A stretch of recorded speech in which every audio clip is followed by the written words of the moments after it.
Hi VC, Dale Gateful 33 here to do episode 37 in my Lost in the Collection series, where I am going back and revisiting albums that have been left on the shelves, passed by on the shelves for at least 5 years, looking at 10 a month and just reevaluating them. So this month, so February 2022, I've listened to 10 records from 10 different genres or subgenres, and these are sort of genres or subgenres that I use to classify my records, so they may not be what you recognise. Just to give it a bit of variety. So I've had to make notes because I listened to these over the last few weeks, and my memory is shocking, so I would have forgotten what I thought if I didn't write something down. So first genre is modern progressive rock, neo-prog rock music, and it is Porcupine Trees, Stupid Dream from 2005, I think, originally. So Porcupine Tree, British progressive rock band, sort of put plenty of records out in the 90s sort of onwards. Been on a bit of a hiatus for quite a while now, whilst Stephen Wilson, the band leader, has been doing solo work and other things like remixing artist catalogues. But I think they're putting a new album out, or if they haven't already. So I've got 3 of their studio albums on vinyl, and I will always reach for the other 2. Hence, this one has been kind of passed by a bit. So In Absentia and Dead Wing, I really enjoy, so I'll tend to pick them. But this, I really enjoyed it going back to it. So what have I said? It's very accessible, melodic, gentle, progressive rock, symphonic, progressive rock. And Stephen Wilson's got quite a kind of very, very nice, accessible voice. And it's lovely music. It gets a little bit edgier on side 4, but really, really enjoyable hours worth of music. And in terms of kind of like, what do I remember? It's gone up slightly, up a half a notch in my estimation now. Second, now we've got Seoul Motown, and we've got the Temptations' All Directions album. An album, if I'm honest, I bought for one song and I only remember one song, and maybe that's unfair to the album, but certainly the closing track on side 1, Papa Was a Rolling Stone, the nearly 12 minutes, is just an epic, and that does dominate this album for me. The other stuff is good. Side A overall is good, and side B has got a few covers on it that are okay. They do a cover of Do Your Thing, Isaac Hayes' Do Your Thing, to close, which not so sure. If I'm honest, if I was going to listen to Do Your Thing, I'd probably reach for the 33-minute Isaac Hayes version than the 2 minutes 52 Temptations version. But but overall a solid album, as I said, dominated by a great track. Okay, next we've got folk, sort of more Americana leaning folk, I suppose, and this is First Aid Kit and their album The Lion's Roar from 2012. So these are they've got that Americana sound. They're sisters, so they've got that kind of thing that siblings have, that harmony vocals sound that siblings seem to manage.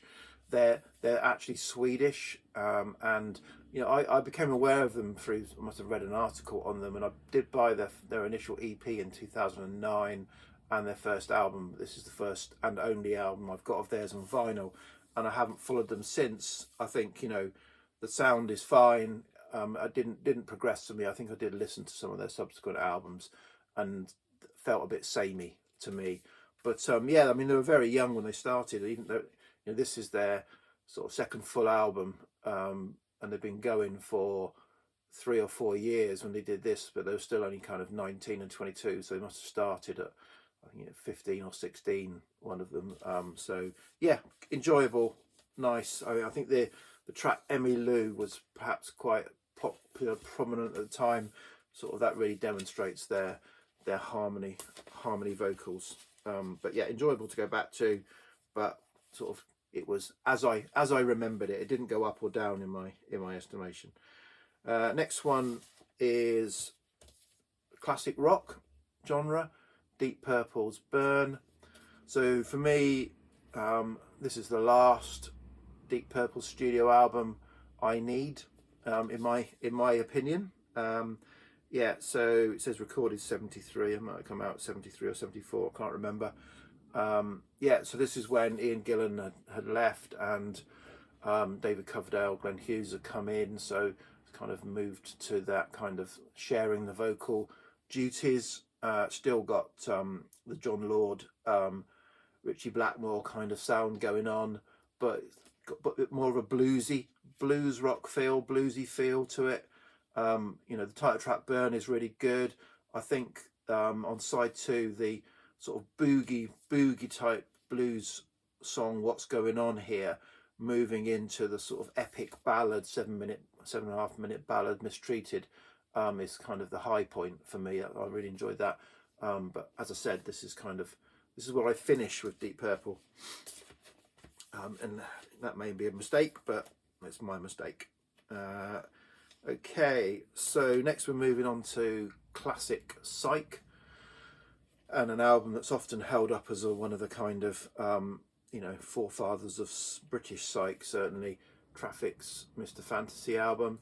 If I'm honest, this is not my favourite. In fact, this is probably, you know, almost my least favourite Traffic album. Certainly it's you know, not in the top 3.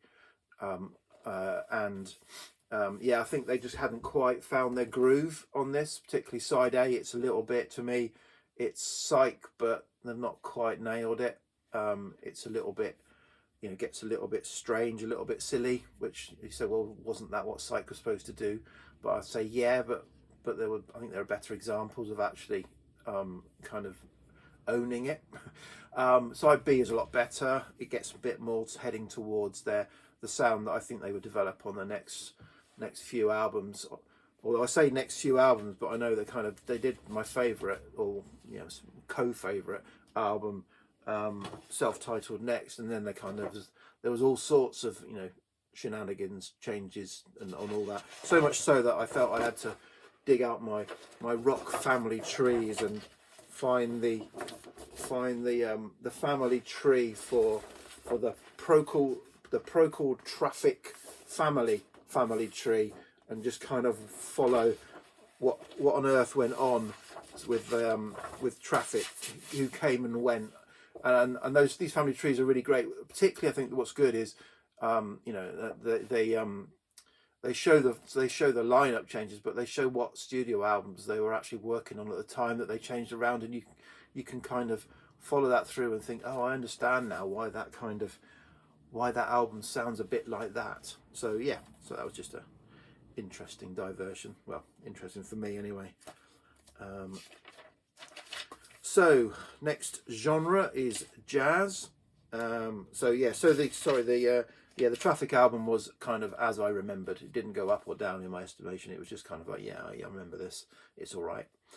So yeah, jazz. Miles Davis, Someday My Prince Will Come, 61 album. So it's got Miles Davis on trumpet, and then it's got also on it like John Coltrane, Hank Mobley on sax, Wynton Kelly on piano, Paul Chambers bass, Jimmy Cobb, Philly Joe Jones on drums. Don't know why. Was it jazz albums you feel like you're obliged to read out the lineup on a jazz album anyway? Yeah, 61. So Kind of Blue was my introduction to jazz, and I had it for years and didn't really know what it was. I didn't really understand it, and that was the only jazz album I had on CD for years. Then I kind of got into jazz a bit more 6 or 7 years ago, and loved that album, Kind of Blue, but kind of then been just hard down Blue Note. It's got to be Blue Note. If it's not Blue Note, I don't care. And I picked up a few Miles Davis albums in collections or car boot sales, and they've kind of sat on the shelves like this has, and I kind of think, well, it's not Blue Note, and yeah, but revisiting this now, I'm kind of 5, 6, 7 years further into my jazz listening. I really, really enjoyed this. So this has gone up it's gone from a 6 to an 8 in my scoring, or from a 34 to a 38 using Dale's scoring system, which I would explain, but you don't care. Yeah, so it's gone from a 6, what is equivalent to a 6, to an 8. So yeah, really, really enjoyed this. And yeah, so I don't know, well, now I'm gonna fall down a Miles Davis money pit of collecting or not. I'm gonna try and avoid it. I've got a few more Miles Davis on the shelves that I need to go back to, but I'll try and resist falling down that rabbit hole. Okay, next, library music, and this is a monster in the library music collecting world. This is a grail. This is Stringtronics Mindbender by Stringtronics, who were a kind of collective, a bit of a collective of studio musicians and orchestra sort of band leaders, and yeah, British, I think it's British. This is a unofficial reissue, but yeah, so I went back to this, and this is not a funky breaks library record. You're not going to get hip hop breaks out of this. Stringtronics, it is quite orchestral, string driven, very, very beautiful, but yeah, not much kind of going on in that kind of funky breaks side. So the first album particularly is all Barry Forgy sort of orchestra or whatever it is, and yeah, very beautiful tracks into the first track of side 2, and then the Anthony Moore ones are similar. And it's only when you get to the last 4 tracks, the Nino Nardini and Roger Roger, that you get a little bit of sort of funkier action going on. But overall, a really good listen. But it's not. I don't quite know why it's such a, why it's a £500,000 album for an original. If I'm honest, I mean, it's a very nice album. So it actually for me, it went down from a 38 to a 37, which is a solid 8 to a dodgy 8. Okay, so next up we've got classic prog, probably prog rock. Yeah, is it prog rock? Maybe art rock. And this is Audience and House on the Hill. It's just got what I think is one of the best Hypnosis covers. I think, this is a really good Hypnosis cover. They've obviously spent some money on setting that up, and yeah, this is a really, really good album. Really enjoyed this. So this is their Audience's 3rd album. I'd love to get a hold of the 2 before. I think they're quite rare, or a bit rare and quite expensive. I did have the one after. I didn't really get on with it. I got rid of it. They only did 4 albums before they split up in 72. This is from 1971. Yeah, so what have I said about it? It's Baroque, prog, art rock. The track Raviole has got some Robert Kirby arrangement, London Symphony Orchestra strings going on. It's got kind of, it's got a lovely feel to it. It's a very English sounding, whimsy, leaning. I've written down Stackridge, but it's not in that kind of. Stackridge were perhaps a little bit more of the tongue-in-cheek, amusing whimsy. This is perhaps not quite as far as that. They do a cover of I Put a Spell on You, which I think, as I said about the Temptations, if you're going to do a cover, you need to put your own stamp on it. And I think the vocals are distinctive enough that they do put their own stamp on that song. So I actually enjoyed it. Okay, moving on to the next. So yeah, that went up that went up from an 8 to a 9. And so next is Talk. So we're into alternative, indie, post rock, that kind of. My alternative is a bit of a catch-all for anything like that. And this is Talk Talk's final studio album, Laughing Stock. So from '91, this is a 2015 reissue, and the reason I haven't gone back to this is my recollection of it was not the best pressing, and this is such a delicate album that to get a slightly crackly, dodgy pressing really did annoy me. So I didn't feel like reaching for it. Actually, when I've gone back to it, it wasn't as bad as I remembered. It's got a few pops and clicks and crackles, but not. It's certainly you know, acceptable level probably. Yeah. So this is slightly, you know, Spirit of Eden. It takes Spirit of Eden to a bit more of a kind of edgier, jazzier feel to it, particularly on like the second track, Ascension Day. Yeah, so enjoyable. I think I still prefer Spirit of Eden and Colour of Spring. Is, you know, those two are probably my two favourite. But yeah, good album, and so better than I remembered, but it kind of stayed the same in terms of what I thought about it. Okay, and finally we've got modern psych, neo psych, and this is the band Rose Windows and their debut album for 2013, was it? 2013 on Sub Pop. The Sun Dogs. They only put 2 albums out. They did another one a couple of years later, which I do have as well, called just self-titled album. And then they split up. I think they were splitting up as that came out, actually, which is a shame. This is kind of, say, neo psych with a kind of Eastern feel to it, a very Eastern sort of feel. So I've said folky, spacey psych with an Eastern feel, kind of Blood Ceremony, but maybe not. I mean, it's got some flute in it. I'm also convinced it's got some sitar in it, but it doesn't. No one gets credited with playing sitar on it, but it sounds certainly that Eastern feel. Sounds like it does or should.